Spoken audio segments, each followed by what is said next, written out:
Your brain is organized to reflect everything you know in your life. Your brain is a record of the past. It's an artifact of everything you've learned and experienced at this moment. Feelings and emotions are the end product of past experiences, and we can remember experiences better because we remember how they feel. So most people wake up in the morning and they start remembering all their problems, and those problems are connected to certain people and certain things at certain times and places. The moment they start thinking about those problems, they're thinking in the past. Those problems have an emotion associated with them, and the moment they start feeling those emotions, the body, as the unconscious mind, doesn't know the difference between an experience that's creating an emotion and the emotion the person's fabricating by thought alone. Now, thoughts are the language of the brain, and feelings are the language of the body. And how you think and how you feel creates your state of being. So most people's entire state of being, when they start their day, is already in the past.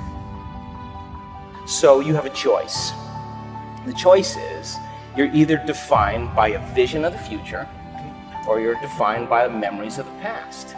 And when you decide to say, okay, I'm going to change, and you decide one thing: I'm not going to eat this food, I'm going to wake up earlier, I'm going to do something aerobic, I'm not going to have sugar after 6 o'clock, whatever it is, whatever choice a person makes.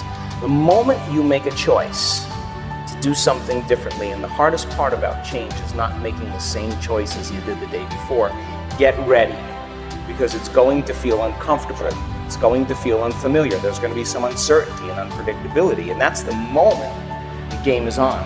Yes. So then most people, their body has been conditioned emotionally to be the mind.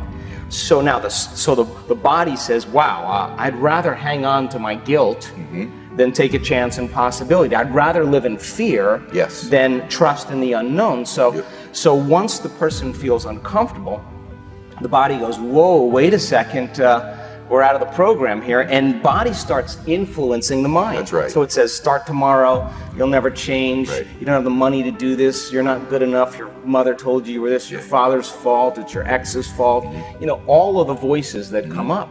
Now here's the deal. If you respond to those voices, those same thoughts, as if they're true, by the way, they're always going on behind the scenes of your awareness, but now they're amplified because you're outside your comfort zone. You believe in that thought's going to lead to the same choice, which is going to lead to the same behavior, which is going to create the same experience and produce the same emotion, and the person's going to say, this feels right. No, that feels familiar. Going from the old self to the new self is a neurological, it's a biological, it's a chemical, it's a hormonal, it's a genetic death of the old self. And people will say to me, in that void, in that unknown, I can't predict my future. And I'll say to them, the best way to predict your future is to create it. Not from the known, but from the unknown. Love it. So close your eyes now and think about that vision.